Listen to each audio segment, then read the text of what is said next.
mohutnosť tých ľadovcov tu je proste tak nepredstaviteľná. Máš pocit, že je to nekonečné. Tu je to pre mňa možno ešte viac tých vyrážajúce ako hore.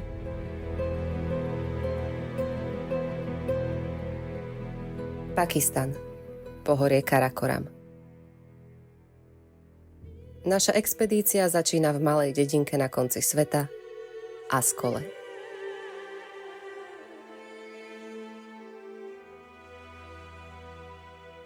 Čaká nás prechod ľadovcom Biafo, ktorý je vďaka svojej dĺžke 67 km tretím najdlhším mimopolárnym ľadovcom. Náš cieľ? Sedlo Hisparpas vo výške 5143 metrov nad morom.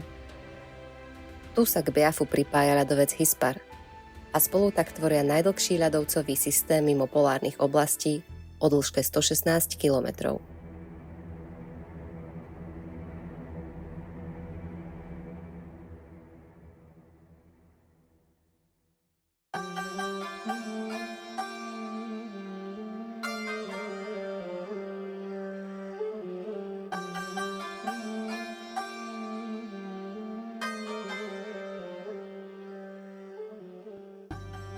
Miesto Snow Lakeu je to Stone Lake. My tu máme lyže. A zatiaľ to vyzerá dosť na nič. A až kým dovidíme, tiež tam nie je žiaden sneh. Teda ten sneh tu je, ale je na ňom pár 100 000 tón kameňov.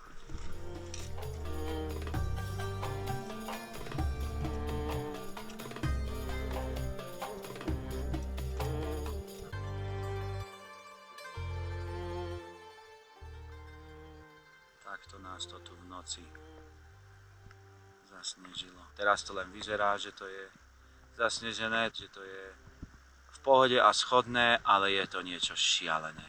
To sú vlastne len skaly, ľadu sa tam človek nedoreže, sype sa to zo všadiaľ.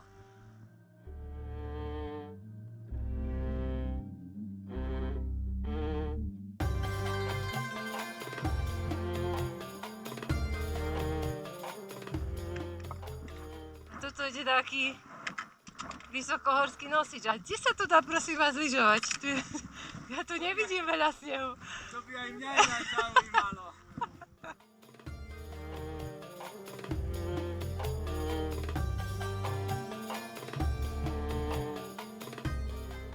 Deň číslo 2. Sme na rovnakom mieste, ako sme boli včera, ale máme tu všetky veci. Skromný odhad, vyše 100 kg materiálu. Zajtrajší plán? Postupujeme ďalej. Teraz sme na Namle, zajtra ideme Mango a to už by mohlo sa stať, že už budeme môcť konečne aj tie boby ťahať. A pôjde to parádne a budeme na Snow Lakeu za jeden deň. Neviem, čo budeme s tým všetkým chlastom a žrádlom robiť. No čo, tak tu zostaneme, až kým to nezjeme, tak tu budeme kempovať. Napadlo ma, lebo zase až také zlé to tu není, okrem tých padajúcich skál každú chvíľu. No. Máš niečoho strach alebo rešpekt? Zo všetkého. Úplne zo všetkého. A na čo sa tešíš? Na čo sa teším, už keď to budem ťahať.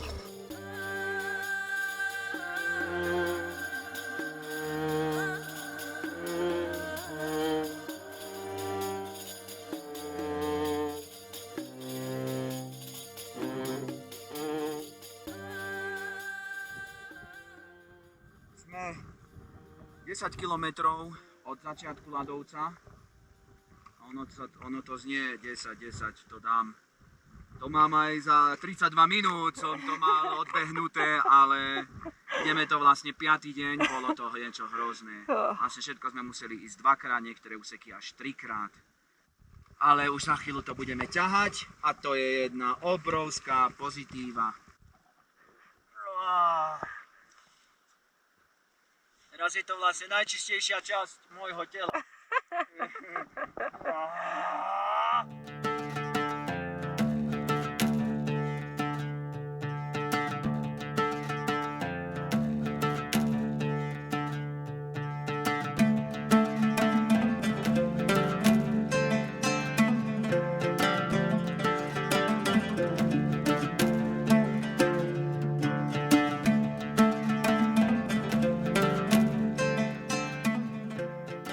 plán je počkať, kým to trošku zase zatiahne, lebo slnko to neskutočne obnaží a zmekne to, kladie to riadny odpor. Počkáme ešte zhruba pol hodinu, 3/4 hodinu, pobalíme cirkus a s čelovkami budeme pokračovať.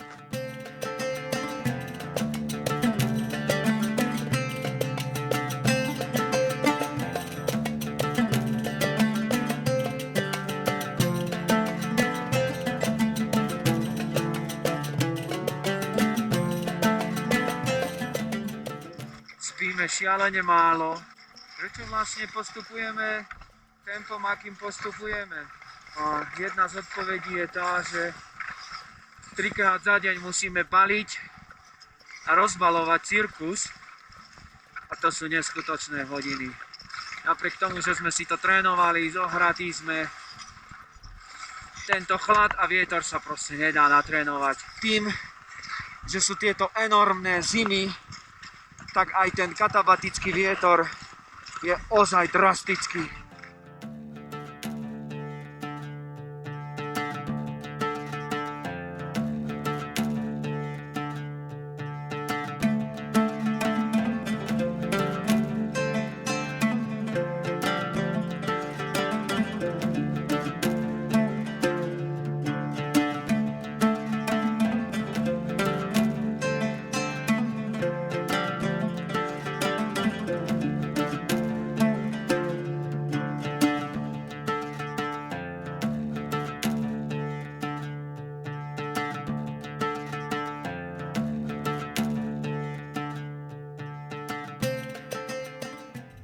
Máme bezvetrie.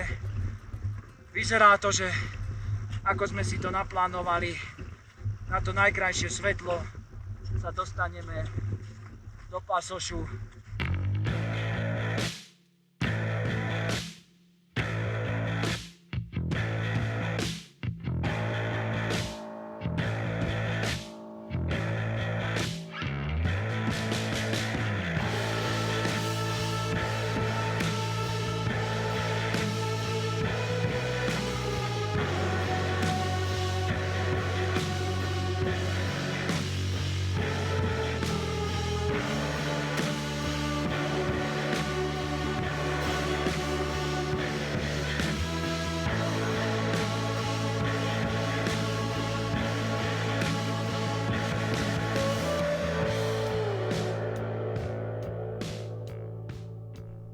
Sme už v stane.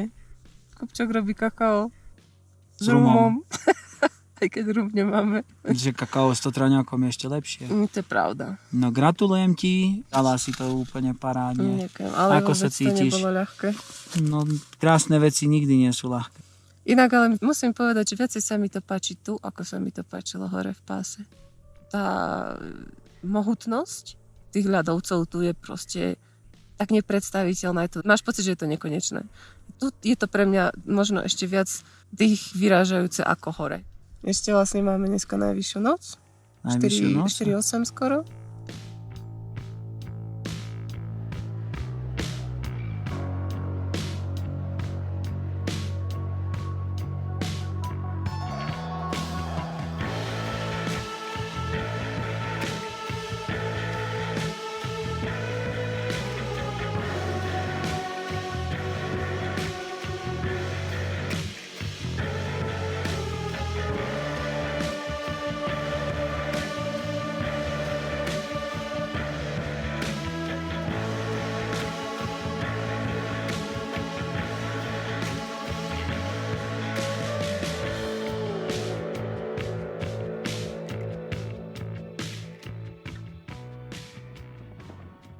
Po včerajšom heroickom výkone sme tu opäť, mrzneme, fučí tu, zohrievame si vodu. Sneh bol večer totálne kolabujúci, som sa prebáral, miestami aj 15-20 cm. 22 km sme včera trhli. Konštatovala som, že radná morálka riadne upadá. Je to čím ďalej, tým Nevieme sa ťažšie. zobudiť proste. Teda zobudiť sa vieme, ale vyliesť potom z tejto našej chladničky, mrazničky do toho vetra a vyrindať sa je psychicky riadne náročné.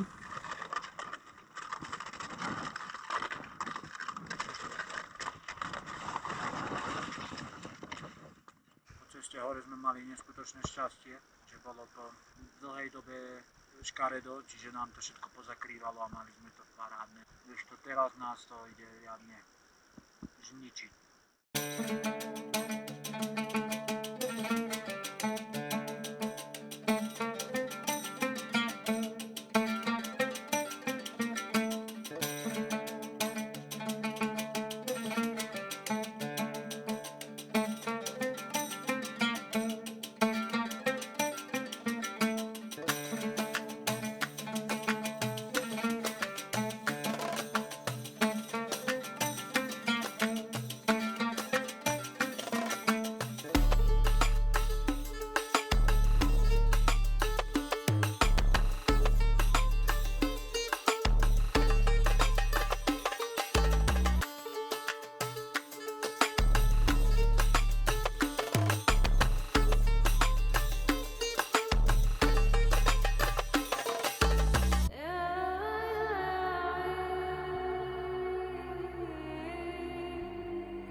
Opäť na mieste, kde sme vlastne strávili prvú noc.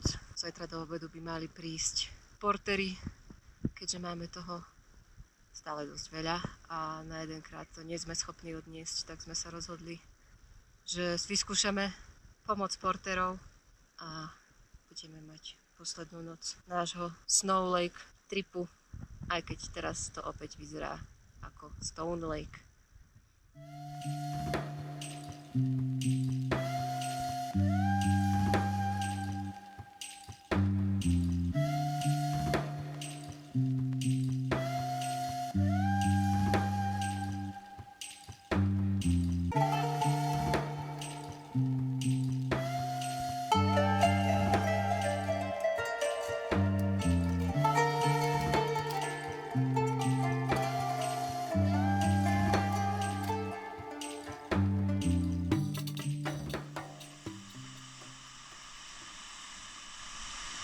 Keď už sme si mysleli, že sme skoro doma, chceli sme do toho ísť, ale ako sme si tu na minútu sadli a videli sme, aké šutre niekedy z toho vedia odletieť, tak sme si povedali, že si ešte chvíľu počkáme.